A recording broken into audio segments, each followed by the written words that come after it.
Hello everyone. Welcome to the KINS broadcast. Today we have come with the diabetes. So in this broadcast we will be talking about the diabetes, which is the most common conditions around the globe, and millions of people are suffering with the diabetes. So to talk about the diabetes, we have Dr. Paul in our broadcast today.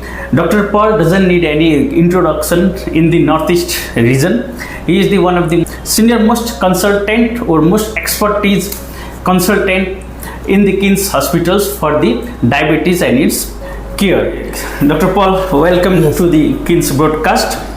So we will be talking in the very simple form, and we'll make our audience understand in the very simpler manner what is diabetes and how does it affect the blood glucose regulation, sir.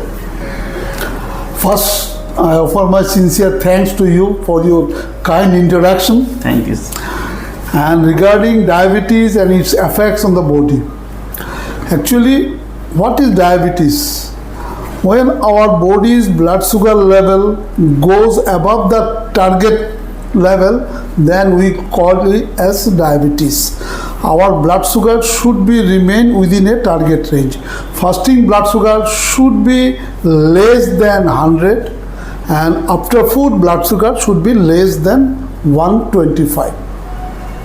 So if it goes fasting above 100 to 125, we'll call it as impaired fasting glucose, and if blood sugar after food going from 126 to 139, we'll call it as impaired glucose tolerance. And when blood sugar goes 180 and above, then we'll call it as diabetes, type 2 diabetes. So impaired glucose is from 140 to 179, and diabetes is 180 or more in postprandial stage. So what happens in diabetes? Our body cannot utilize the glucose we consume through our food, and it remains in our blood and passes through the urine. So the energy which we are taking in the form of glucose cannot be utilized in our body and is misutilized, and it goes through the urine. So this is the defect of carbohydrate metabolism. And not only carbohydrate metabolism, diabetes affects protein metabolism as well as fat metabolism as well. Okay. So we understood that diabetes is an impaired blood glucose level in the body. So it is more than the 150 milligram per deciliter. My next question will be what are the different types of diabetes and what are the key differences between them? Broad classification of diabetes are mainly type 2 diabetes, type 1 diabetes, gestational diabetes. These are the core three or main three diabetes we are seeing in our day-to-day practice. Other than this, there are some other diabetes that is called secondary diabetes. So first, type 1 diabetes. Type 1 diabetes usually we find in the younger population, children, adolescents. Their beta cell was destroyed due to some reasons, viral infections or other reasons. So their pancreas, their beta cell failed to produce any insulin. So they are the type 1 diabetes. They need insulin from the very beginning. Next group is type 2 diabetes. The patients which we are seeing in day to day, most of them are type 2 diabetes. Type 2 diabetes comprises 90% of the total diabetes population. In type 2 diabetes, their body produces insulin, but it cannot exert its sufficient effect on their body because of insulin resistance persists in their body. Number 3 is GDM, gestational diabetes mellitus. Women who got pregnant, sometimes they develop diabetes. Earlier they have no diabetes, but during pregnancy they develop diabetes, which become normal again after the delivery of the fetus or delivery of the child. So this is called gestational diabetes. Other than this, other types of diabetes or secondary diabetes, that is diabetes because of some other reasons, like surgery. If anyone goes for pancreatectomy, pancreas has been removed, so he may develop diabetes. Carcinoma pancreas, some drugs, suppose steroids, sometimes we are giving steroids to our patient. These may also induce diabetes. But broadly, we are having type 1 diabetes, which needs insulin from the very beginning. Type 2 diabetes, which may manage diabetes with tablets, but in long run, they may also need insulin. And lastly, it is GDM or gestational diabetes mellitus. Okay, so here we understood there are the commonest or the common form of diabetes are type 1 diabetes, type 2 diabetes and GDM, which is pregnancy diabetes, which starts during the pregnancy. And others, there are secondary diabetes which happens because of the primary conditions. Okay sir, so next questions, which is very common questions. What are the early signs of diabetes and when should someone seek medical advice? So how do we understand that I have diabetes? The classical symptoms of diabetes are three polys: polydipsia, polyuria, polyphagia. That means increased urination, increased thirst and increased hunger. These are the main three symptoms usually diabetes patient complains of. But sometimes we diagnose diabetes without these symptoms also, because of some routine examinations, because of some surgery we go for the routine test of blood sugar, because of insurance policies we are going to do this test. Without the symptoms, the patient may diagnose diabetes. So it is not likely that all patients should have these symptoms. These are the three main symptoms. Other than three symptoms, there may be increased fatigability, non-healing ulcer, weight loss. These are the some other symptoms of diabetes. When you have any of these symptoms, or you have unexplained weight loss, non-healing wound, extreme fatigue, at that moment you should consult your doctors to get the blood sugar done. With the people in Indian subcontinent, we are most likely to develop diabetes. We are genetically predisposed for type 2 diabetes. So above the 40 years of age, we should routinely check our blood sugar levels. Okay, so here sir have clearly said or clearly make us understand that there is an increase in urinations, then increase in thirst and increased hunger. And he also said that we should not wait for any of these symptoms. If we are going for any checkup in the hospital, or if you are already predisposed, or if you are a risk factor, that is if you have a genetic risk factor, then we should always check for the diabetes, whether I have diabetes or I don't have diabetes, or whether I may have diabetes in the future. Here I want to add one point. The people who are overweight or obese, they are more likely to develop diabetes. So this population should also check their blood sugar in regular intervals. My next question for you will be regarding the diet and nutrition, sir. So how can diet and nutrition play a role in managing diabetes? What are some practical tips for creating advanced or balanced meal plans, sir? You see, no diabetes management program will be success until the patient is obeying the medical nutrition therapy. Diabetes patients should adhere to their nutrition protocol or nutrition advices. The main thing in the diabetic diet protocol is that it should not contain such food which is having a very high glycemic index. What is very high glycemic index? The food which may cause very sharp rise of your blood glucose levels. You have to avoid those things. With the people, we are taking more calories So we have to restrict our calories, and we have to restrict carbohydrate in our diet. Our diet, particularly Indian diet, contains around 65 to 70% of carbohydrate, but actual allotment is less than 50%. So we should curtail our carbohydrate in our diet. We should increase protein in our diet. Most importantly, we have to increase the fiber content of the diet. These fibers are the very good things for the diabetic population. So we have to adapt with the diets to reduce the body weight if body weight is more.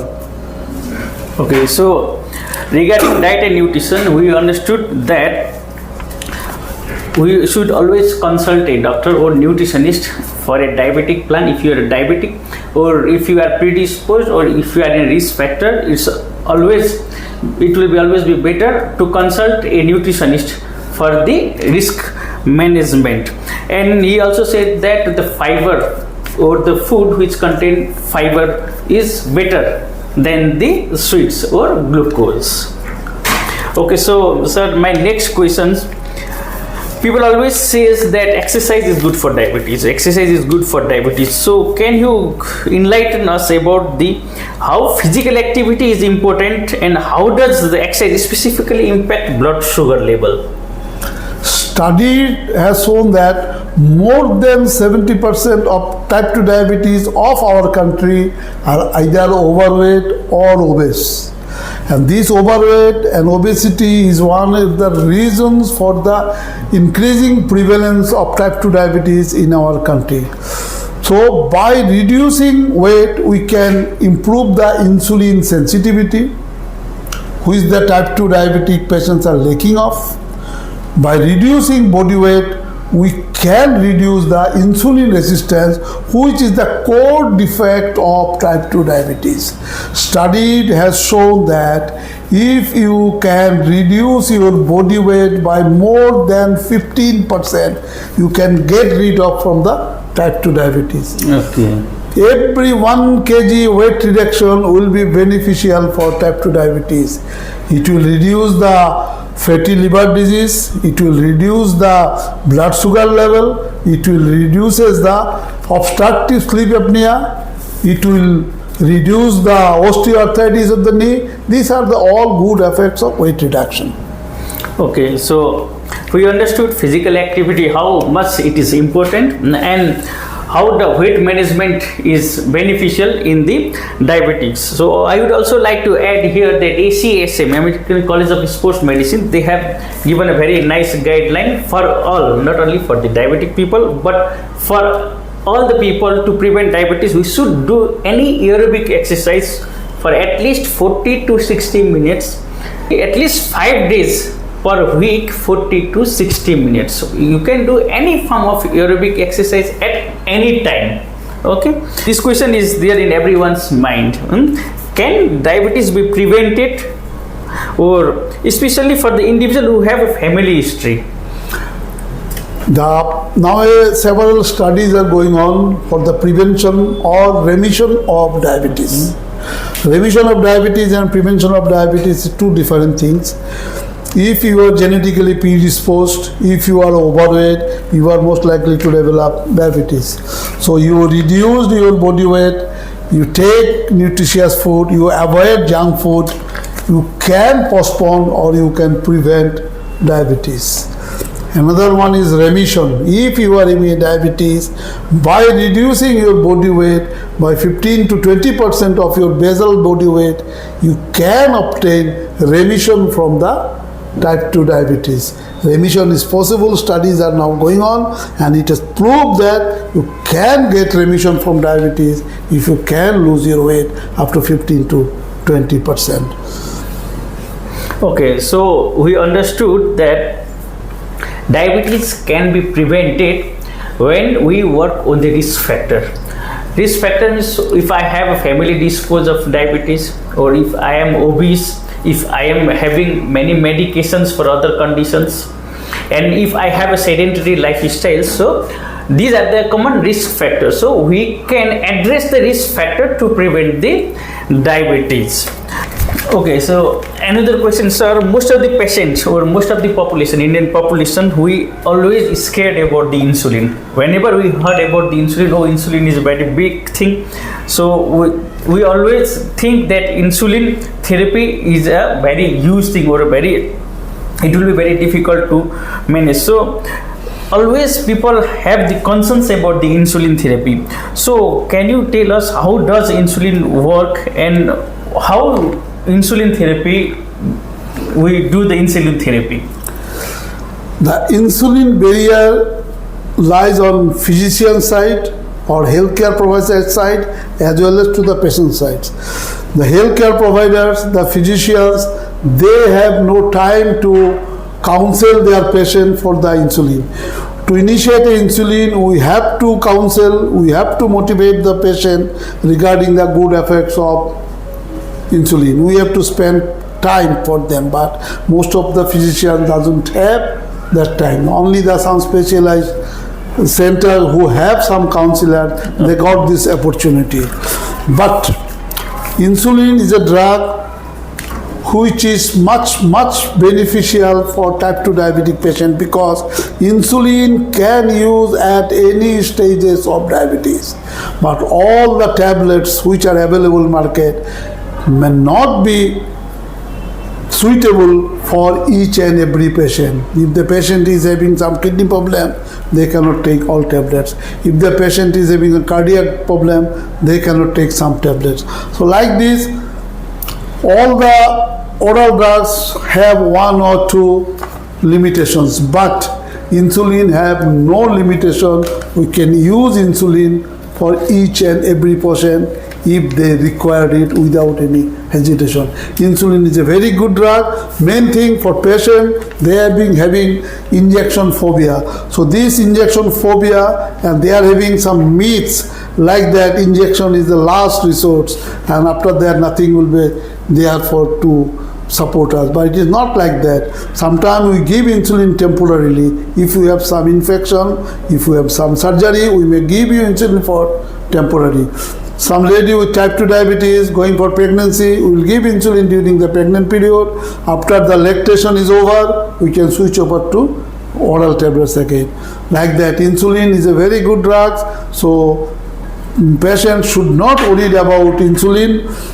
They should not think about the injection pain. Nowadays, very beautiful insulin pens are available with very small needle, which is almost painless. So don't worry about the pain picking.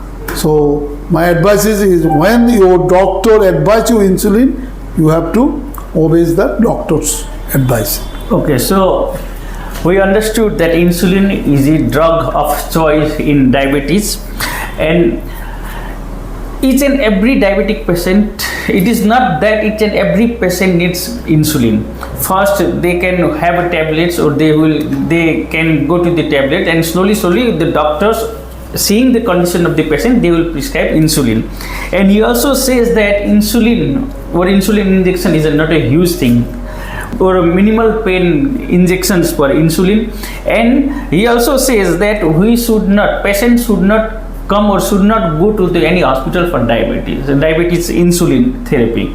We can teach the caregiver or patient relatives or patient himself or herself how to apply insulin or how to give the insulin injection to their family members or peer members. So it's a good thing that it's a painless and very small, very simple. Insulin therapy is very simpler thing, so we should not worry about it.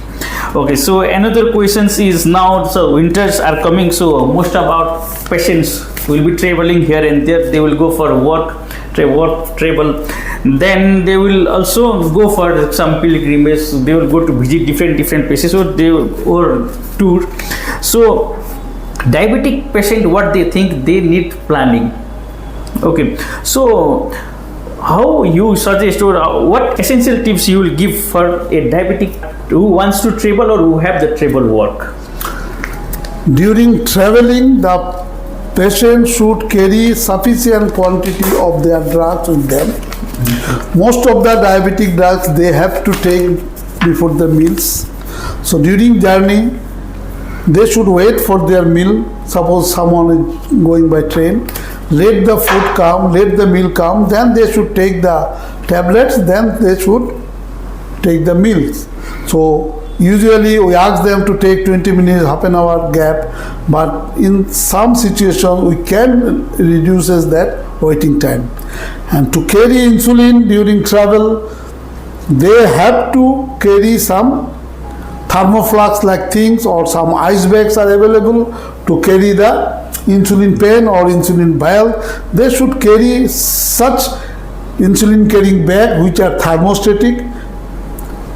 You can put that bag inside the fridge, and while you are journeying you can take out and put the insulin in the bag. If the bag is not available, you can take small thermoflask, put 2 to 3 ice cubes and put the insulin there and carry it. So main thing is that during journey you should carry the sufficient amount of your tablets. Okay, so we understood that now to travel with diabetes is not a big issue. We should always make sure that we have the insulin carried, and how to protect the insulin or how to carry insulin, we have to understand that. So that insulin, how to carry insulin, how to carry it, we always, how to keep it and how to store it, we can always refer to any doctors. We can ask doctors, or every that prescription of the medicine or in medicine box, it is always given in what degree it should be kept and how it should be carried. Okay, so another question is, if I come to know about the diabetes, or if anybody comes to know about the diabetes, we always think about the complication. Oh, I have the diabetes, I will have this, I will have that, I will have, now I will be bedridden, I will be this, my eyes will go like that. There are many doubts or many questions that strikes the mind. So what are the specific complications and what we should do to prevent that complications?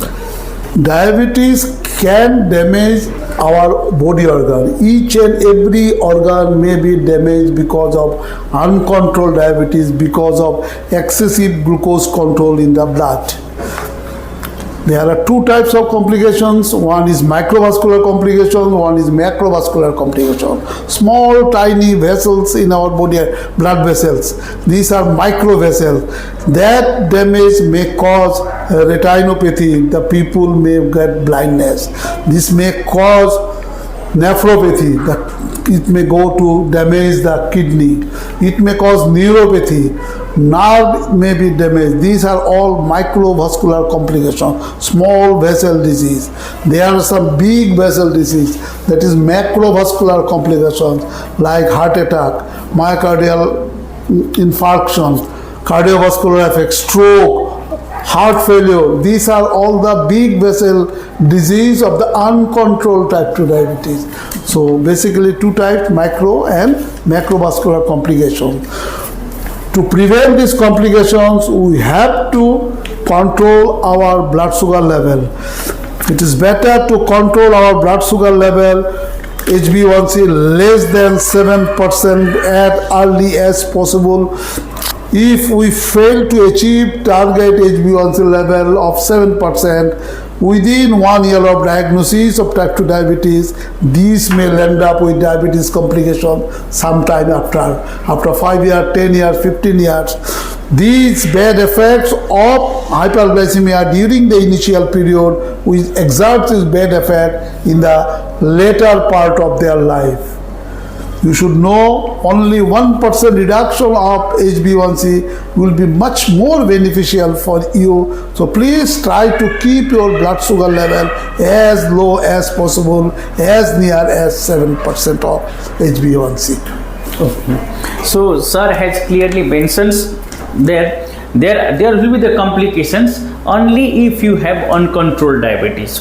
So whenever we follow the consultant guidelines or our doctor's guideline, that complication can be stopped or complications can be prevented. And we also, your doctor or we also suggest that if you have a diabetes, then there are the many routine checkups which your consultant will say that every 3 months, every 6 months, consultant will tell you what tests to be done and how to prevent it. So we should always follow that doctor's guidelines.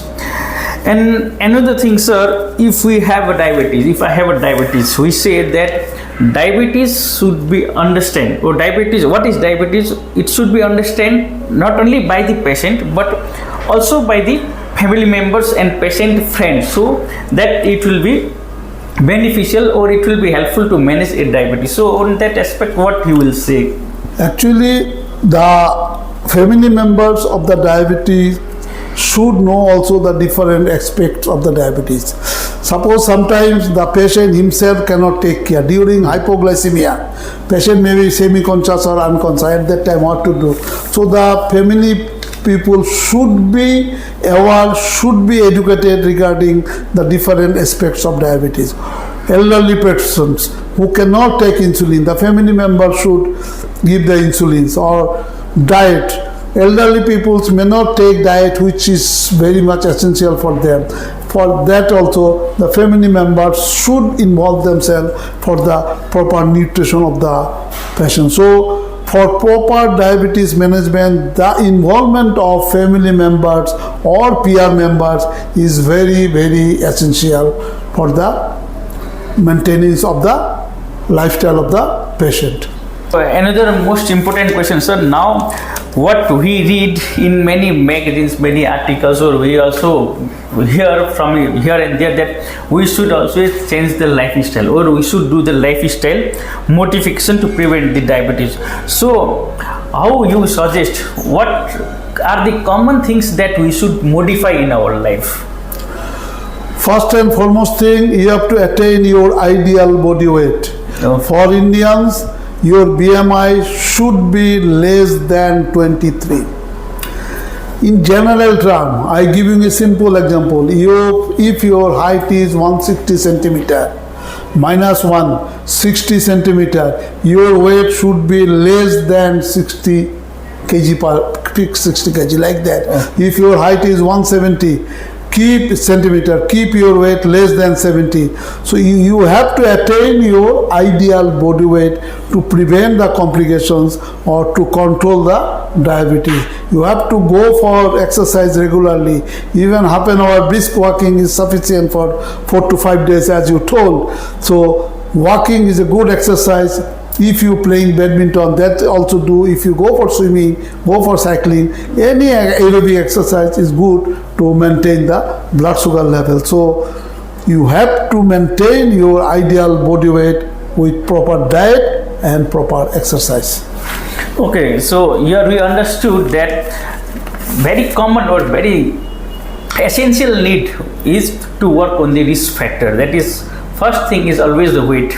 There are many guidelines given by the different society that what weight is appropriate weight for what height. That means the height and body weight relations they have given in different societies. So we have to follow that thing. Then second thing is exercise. Okay, and we also understand that whether I am at the risk factor or not.